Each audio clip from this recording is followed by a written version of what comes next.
आप सभी जानते हैं कि कल से एक बहुत महत्वपूर्ण खबर उत्तर प्रदेश से आ रही है और वो खबर घृणा को लेकर है। जिस प्रकार से कुछ राजनीतिक दल, चाहे वो कांग्रेस हो और चाहे वो समाजवादी पार्टी हो, आपस में जिस प्रकार से एक कंपटीशन और एक प्रतिस्पर्धा चल रही है कि who will promote more hatred for the Hindus, हिंदुओं के खिलाफ ज्यादा घृणा कौन उगल सकता है और हिंदुओं के खिलाफ बोलने वालों को कौन सी पार्टी प्रश्रय दे सकती है, इस प्रकार का विषय, इस प्रकार का प्रतिस्पर्धा, कंपटीशन हम उत्तर प्रदेश में समाजवादी पार्टी और कांग्रेस के बीच में देख रहे हैं। कल आश्चर्य हुआ जब एक औपचारिक फॉर्मल प्रेस कॉन्फ्रेंस में, जिसमें कांग्रेस के अध्यक्ष उत्तर प्रदेश के अजय लल्लू जी मौजूद थे, उनकी मौजूदगी में मौलाना तौकीर रजा खान, जो कि इत्तेहाद-ए-मिल्लत नामक पॉलिटिकल पार्टी को हेड करते हैं, उन्होंने कांग्रेस पार्टी को अपना समर्थन घोषित किया। और अभी भी हमने देखा कुछ मिनटों पहले कांग्रेस पार्टी के ऑफिशियल ट्विटर हैंडल ने प्रियंका वाड्रा जी के साथ मौलाना तौकीर रजा खान के तस्वीर को ट्वीट करते हुए लिखा है कि बीते दिनों आला हजरत बरेली शरीफ के मौलाना तौकीर रजा खान साहिब की कांग्रेस महासचिव श्रीमती प्रियंका वाड्रा जी से मुलाकात हुई और समर्थन देने की बात उन्होंने कही है। तो ये कांग्रेस पार्टी ने ऑफिशियली ट्वीट भी किया है और तौकीर रजा खान के समर्थन के विषय में कल प्रेस कॉन्फ्रेंस भी देखा। आज ये सवाल उठता है कि आखिर ये मौलाना तौकीर रजा खान साहब कौन है। याद करिए, मीडिया ने चंद दिनों पहले मौलाना साहब के एक वीडियो को दिखाया था जिसमें स्पष्ट रूप से मौलाना तौकीर रजा खान हिंदुओं के खिलाफ जहर उगल रहे थे उत्तर प्रदेश में। ऐसी बातें कह रहे थे जो कभी कहा नहीं जा सकता। मौलाना तौकीर रजा खान कह रहे थे कि अगर कानून की व्यवस्था, मेरे जो यूथ हैं, मेरे जो जवान हैं, अर्थात जो मुस्लिम जवान हैं, उनके हाथों में कानून की व्यवस्था आ जाए तो जो हिंदू लोग हैं उनको सोचना पड़ेगा, हिंदुस्तान में रहने की जगह तक नहीं मिलेगी हिंदुओं को। आप सोच के देखिए किस प्रकार की यह घृणा की बात है, घृणा की पराकाष्ठा है, हाइट ऑफ हेट्रेड, जिसमें स्पष्ट रूप से एक मौलाना कह रहे हैं कि अगर हमने खुला छोड़ दिया अपने युवकों को तो धर्म विशेष का नाम लेकर कह रहे हैं कि हिंदुओं को हिंदुस्तान में रहने की जगह नहीं मिलेगी, देश छोड़ के जाना पड़ेगा। और तो और उसी लाइन में वो कहते हैं आगे कि हिंदुस्तान का नक्शा बदल के रख देंगे, हिंदुस्तान का नक्शा बदल जाएगा। हिंदुस्तान का नक्शा बदलने वाले लोग, जिन लोगों के मंसूबों में इस प्रकार की कारसादी है कि वो हिंदुस्तान के नक्शा को बदलना चाहते हैं, कानून की व्यवस्था को पलटना चाहते हैं, स्वाभाविक रूप से वैसे लोगों का समर्थन कांग्रेस पार्टी लेती है। ये कोई कांग्रेस पार्टी के लिए नया विषय नहीं है। It is not knew that the Congress party stands in alliance with such people who shower constant hatred against the Hindus and the philosophy of India. याद करिए, यही वो मौलाना तौकीर रजा खान है जिन्होंने CAA के समय कहा था हम तो अल्लाह वाले हैं, हम तो अल्लाह वाले हैं, हम चाहेंगे तो खून की नदियां बहा देंगे। और भाषण में यह भी कहा था हम तो जन्मजात लड़ाके हैं, हम तो जन्मजात लड़ाके हैं, we are born fighters, we will fight against the system. अगर हम चाहें तो हम खून की नदियां बहा देंगे, हम अल्लाह वाले हैं। इस प्रकार की बदजुबानी करने वालों के साथ प्रियंका वाड्रा खड़ी होती है और ना केवल खड़ी होती है, उनके समर्थन के लिए गुहार करती है और आखिरकार उनको समर्थन मिलता भी है। This is not new in Congress, I said so because आप याद करिए केरल में किस प्रकार से वेलफेयर पार्टी का और वेलफेयर पार्टी को चलाने वाले जमात ए इस्लामी, जो कि UAPA के अंतर्गत बैंड है, उस वेलफेयर पार्टी के साथ कांग्रेस पार्टी का गठबंधन हुआ था। याद करिए, चंद दिनों पहले हमने देखा था कर्नाटक में जब चुनाव हुए थे तो SDPI, जो कि एक पॉलिटिकल फ्रंट है, popular front of India PFI का, उसके साथ कांग्रेस पार्टी का गठबंधन था।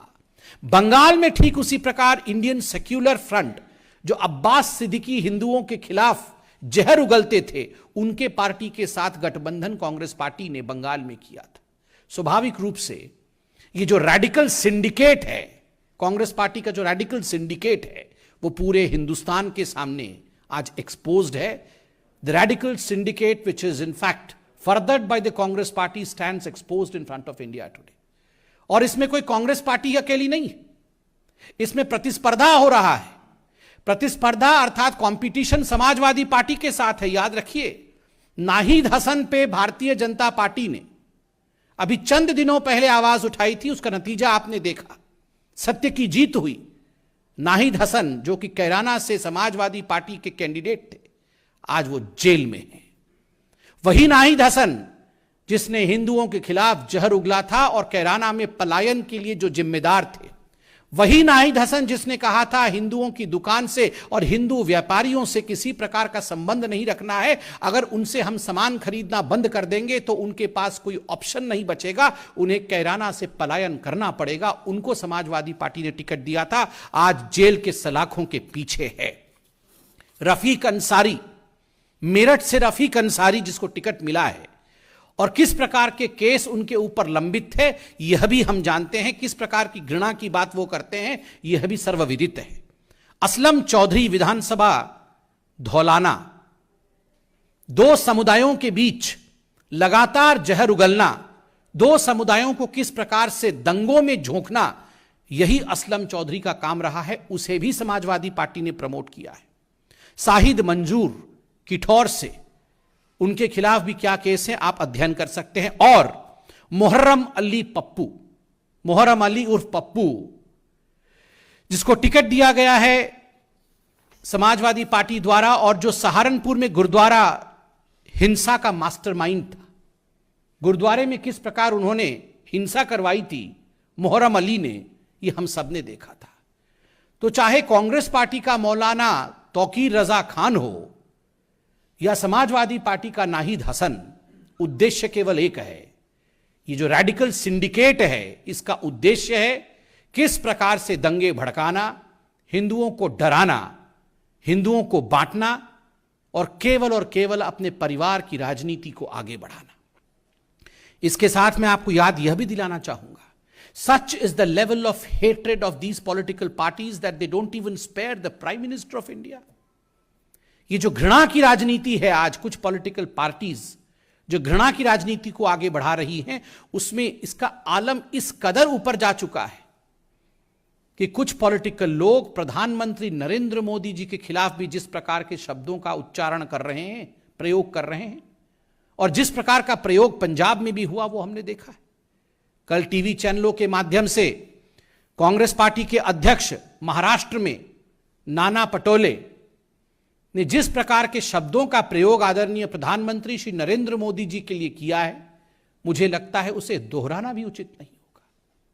वो कहते हैं कि आवश्यकता पड़ने पर मैं मोदी को मार भी सकता हूं, मैं मोदी को गाली भी दे सकता हूं, मैं मोदी को मार भी सकता हूं, मैं मोदी को गाली भी दे सकता हूं। आज मैं राहुल गांधी और प्रियंका वाड्रा से पूछना चाहता हूं, भारतीय जनता पार्टी की तरफ से, या आपके पार्टी के इतने बड़े बड़े नेता मोदी जी के खिलाफ, देश के प्रधानमंत्री के खिलाफ जिस प्रकार का जहर उगल रहे हैं, एक बात बिल्कुल स्पष्ट है, पंजाब में प्रधानमंत्री के सुरक्षा के ऊपर जिस प्रकार का हमला हुआ, सुरक्षा में चूक हुई, सुरक्षा में टूट हुई, वो प्रयोग था, संयोग नहीं था। That was an experiment which was done at the behest of the top leaders of the Congress party. वरना ये सारे कांग्रेस के लोग एक ही जुबान बोल रहे हैं, प्रधानमंत्री को मार भी सकते हैं, मोदी को मार भी सकते हैं। एक बात आज कांग्रेस को सुनना ही पड़ेगा, 2014 से पहले आपने मोदी जी के लिए इसी प्रकार के शब्दों का प्रयोग हमेशा किया। कभी उनको नीच कहा, कभी आपने कहा कि तू तो चाय वाला है, तू जाके हमारे अधिवेशन में चाय बेच, तुम्हें हम छोड़ेंगे नहीं। पाकिस्तान में जाकर आपने कहा कि मोदी को हटाना होगा, किंतु आपने जितना भी जहर उगला मोदी जी के खिलाफ, उतना ही अमृत हिंदुस्तान की जनता ने अपने प्रधानमंत्री के ऊपर बरसाया है। इसलिए आप इस मुगालता में ना रहें, please don't be in confusion that if you abuse the Prime Minister of India, the PM post stands condemned. No, you are condemning yourselves. इस प्रकार की भाषा और इस प्रकार के प्रचलन से आप खुद का ही हानि कर रहे हैं। बहुत बहुत धन्यवाद। कोई प्रश्न हो तो अवश्य पूछें। पवन भाई, उनका पार्टी का विषय है। आज हमने टीवी के माध्यम से देखा कि अरविंद जी गवर्नर की तरह अनाउंस कर रहे थे कि सीएम बन गए हैं, और मान साहब सीएम की तरह शपथ ले रहे थे लगभग। वहाँ कांग्रेस के अंदर भी सीएम पद को लेकर जिस प्रकार का सिर फुटअव्वल हो रहा है, कल कांग्रेस ने चन्नी जी के नाम को आगे किया तो नवजोत सिंह सिद्धू कह रहे हैं कि मैं ही आगे हूं और जो हाईकमान है वो तो तय करेगी नहीं। तो स्वाभाविक है ये आपस की इनकी लड़ाइयां चल रही हैं।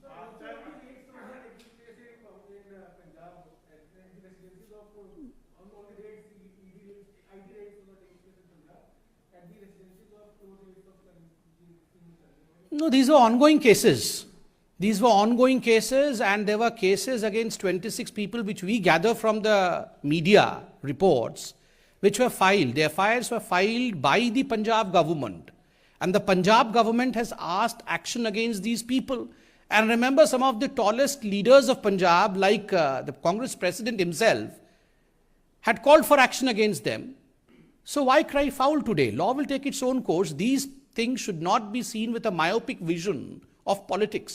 जहां तक पंजाब में रेड इत्यादि का सवाल है, इन चीजों को राजनीतिक चश्मों से कभी देखना नहीं चाहिए।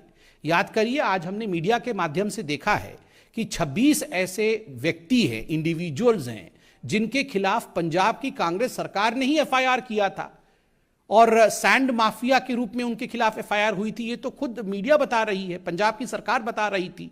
तो स्वाभाविक रूप से जो पंजाब की सरकार चाहती थी कि इनके खिलाफ कार्यवाही हो, अगर कानूनी कार्यवाही कोई हो रहा है जिसका चुनाव से कोई लेना देना नहीं है, तो मुझे लगता है इसको राजनीतिक दृष्टिकोण से नहीं देखना चाहिए। और चंद दिनों पहले तो खुद कांग्रेस के अध्यक्ष सिद्धू साहब भी कह रहे थे कि बहुत सैंड माफिया है, बाकी कुछ पॉलिटिकल पार्टीज भी कह रही थी। तो मुझे लगता है भ्रष्टाचार की लड़ाई में कभी भी राजनीति को हावी नहीं होने देना चाहिए।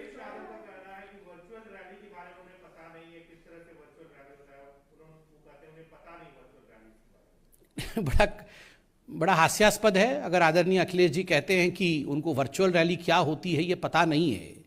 मुझे लगता है उत्तर प्रदेश में जो युवा हैं वो जानते हैं वर्चुअल रैली क्या होती है, उत्तर प्रदेश की जनता जानती है वर्चुअल रैली क्या होता है। इसलिए जो अपने आप को नेता के रूप में प्रोजेक्ट करते हैं, यदि वही कानून का माखोल उड़ाएं, वही इलेक्शन कमीशन के रूल्स को ना फॉलो करें और इस बात के पीछे छुपने का प्रयास करें कि मुझे पता ही नहीं था कानून क्या है, तो ये एक एक्सक्यूज नहीं हो सकता है।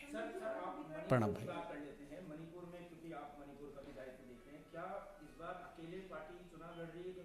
एनपीपी ने कह दिया है कि हम अलग से अपना उम्मीदवार उतारेंगे, क्या उस पर कोई अभी बैठक में किसी तरह का फैसला नहीं? इस पर कोई चर्चा हुई नहीं है। इस पर कोई भी चर्चा होगी तो अवश्य हम आपको बताएंगे।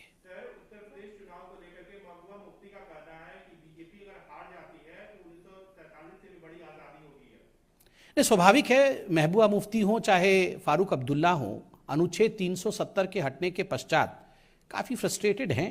उनका तो एक ही मकसद है, अनुच्छेद 370 नहीं हटना चाहिए। तो इसी प्रकार का बयान वो समय समय पर देती रहती है। मैडम,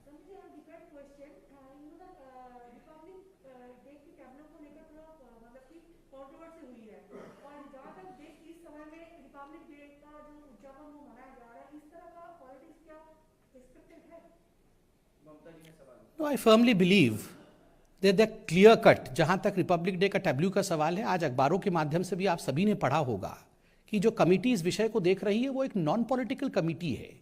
जो विषय राजनीतिक है ही नहीं, उस विषय को राजनीतिक बनाने का प्रयास किसी को भी नहीं करना चाहिए। ये देश एक सुंदर गुलदस्ता है, हम सबको मिलकर वी शुड सेलिब्रेट इंडियननेस। इसमें कहीं भी कोई भी राज्य एक दूसरे के ऊपर लांछन लगाए, ये उचित नहीं है। और बिल्कुल क्लैरिटी के साथ है कि this is a non political committee which is looking into it. Thank you so much.